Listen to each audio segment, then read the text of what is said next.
I heard the scream before I ever saw her, and I swear to you it was the kind of sound that makes your stomach drop, even if you're not sure why yet. So I turn coffee still in hand, and there she is. Karen from the HOA, sprinting across my pasture like she's auditioning for one of those true crime reenactment shows, arms flapping, shrieking bloody murder with her designer sun hat flying one way, clipboard snapping in two, and behind her, tearing up the ground with every step, is Samson, my 2,000-pound Angus bull, who absolutely does not appreciate uninvited guests. For a split second, I almost felt bad for her, almost. But you know what I mean? Some folks just have to learn the hard way that country fences aren't just for decoration. Let me back up a sec. So this all started the day before when Karen rolled up to my front gate, didn't call, didn't ask, just pulled up like she owned the joint. Now she'd just been elected HOA president, and you could see the power had already gone to her head, showing up with that fake smile and a binder full of complaints thicker than my grandma's biscuit dough. She tried to hit me with some honeyed words about the community's wellness initiative. Basically, the HOA had voted for a new walking trail, and surprise, it was supposed to cut straight through the middle of my ranch. I told her real polite, mind you, that our family land wasn't part of the HOA, never had been, never would be, and the last time someone tried to push my granddad off his property, they left limping. She didn't take it well. Her eyes narrowed, smile twitched, and she gave me a speech about standing in the way of progress, like I was personally stopping world peace. I reminded her that trespassing is still trespassing, even if you've got a fancy title and a binder, but she just waved it in my face like it was a warrant and stormed off, muttering she'd make it happen anyway. Honestly, I figured she'd go home and stew on it for a while, maybe send a nasty email, you know the type. But Karen was different. She wasn't just on a power trip, she was on a mission, and the next morning proved it. I wake up to this weird beeping coming from the south fence. At first I'm thinking coyote, maybe a stray dog. I check the live feed from my security camera, and there's Karen dressed like she's about to run a 5K for breast cancer, neon pink tracksuit, giant sunglasses, and holding a pair of industrial bolt cutters. She's looking around all nervous, then just snips clean through the wire and laughs like she's outsmarted the system. Thing is, the southern pasture is Samson's territory. Now Samson, he's half puppy, half tractor bottle fed since he was a calf, gentle with my kids, but stubborn as a mule and twice as protective. He doesn't care for folks who smell like lavender and HOA entitlement, and Karen just walked right into his backyard. I grabbed my truck keys, praying I'd get there in time, but by the time I hit the pasture, the damage was done. Gate wide open, fence torn up, and the kind of fresh footprints that spell trouble. Then comes this scream, high, sharp, echoing over the hills, followed by the low bellow of a very offended bull. Karen comes barreling over the ridge, hair wild phone clutched in one hand like it could save her, with Samson right behind her, snorting and charging like a runaway train. My ranch hand, Miguel, fixing the barn roof, just leans over and says, "You think she'll make it to the gate?" I said. "Depends on how many yoga classes she skipped." And I'll tell you, if it weren't so serious, it would have been the funniest thing I've ever seen. Samson chasing her, kicking up a dust storm, and Karen tripping face first into a patch of horse nettles. When I finally got to her, she was scratched up, red-faced, and mad as a hornet. You let that animal attack me," she gasps. I reminded her she'd trespassed and cut my fence. She starts ranting about lawsuits and calling the sheriff as if being HOA president would protect her from Texas livestock law. I actually did call the sheriff. Dawson, good friend of the family, comes out, watches the security footage, and just loses it laughing. Karen tries to get him to arrest Samson.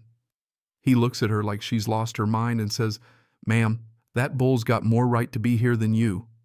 She storms off, vowing to sue the county, the sheriff, and maybe the bull too. I figured, okay, now it's over. But nothing's ever really over with a Karen.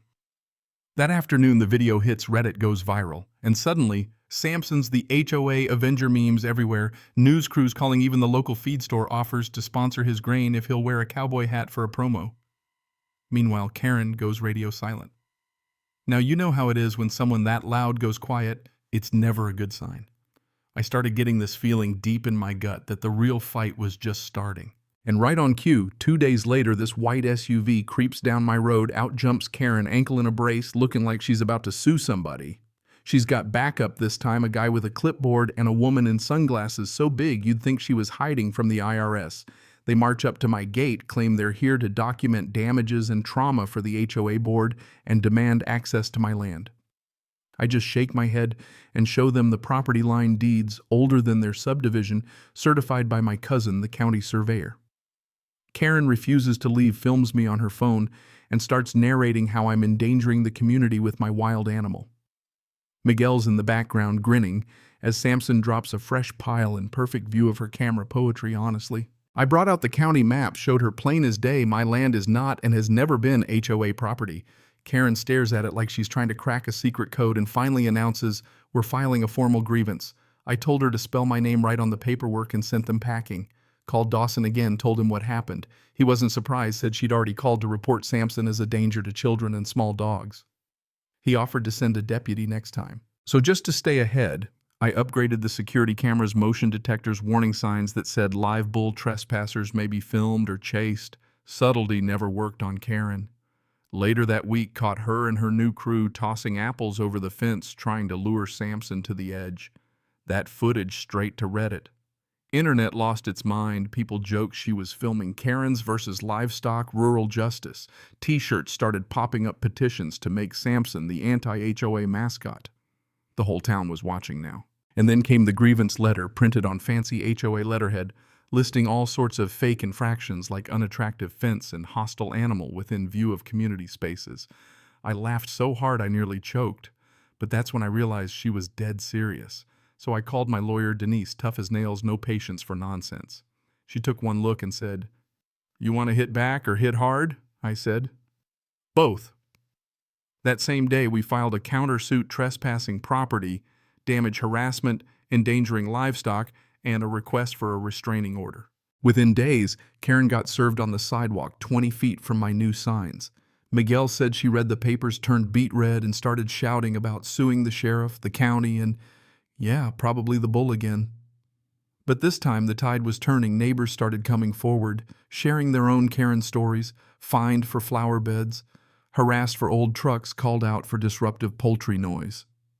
Denise added every statement to our filing.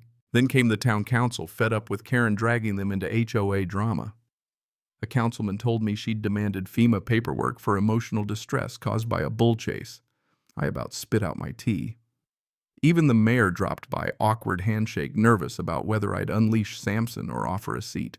He left laughing, said, "Your bull's got more sense than half my council. Can't argue with that." And argue with. The court hearing was a bigger event than the county fair. Folks brought lawn chairs hoping for fireworks.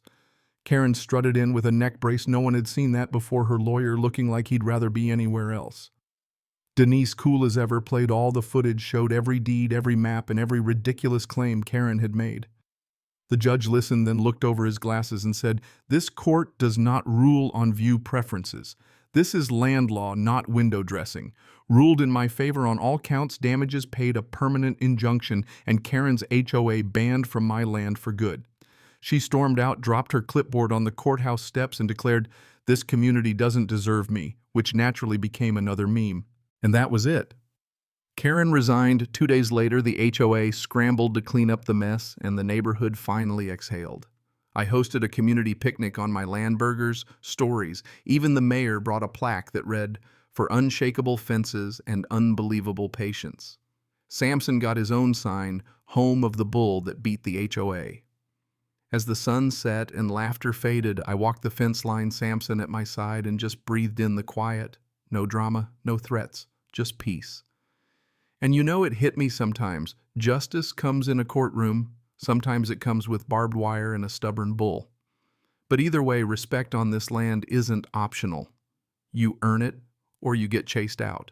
So I gotta ask, what would you have done if you were in my boots? Ever had to face down a power-hungry HOA or stand your ground when the rules just didn't make sense? Drop your story in the comments. I want to know where y'all stand on justice, boundaries, and the true meaning of community.